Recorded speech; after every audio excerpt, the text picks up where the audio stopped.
Hingamiskeskuses on võimalus ka floatinguks. Mis asi on floating?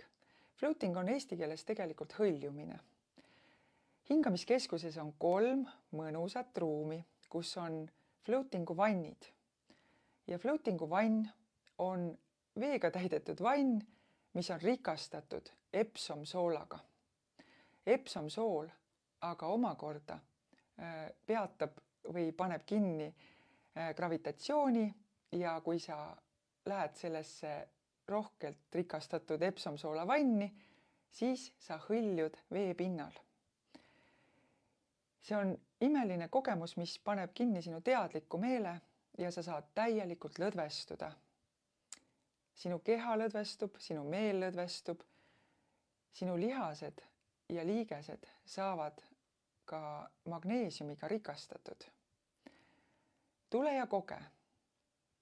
Aitäh!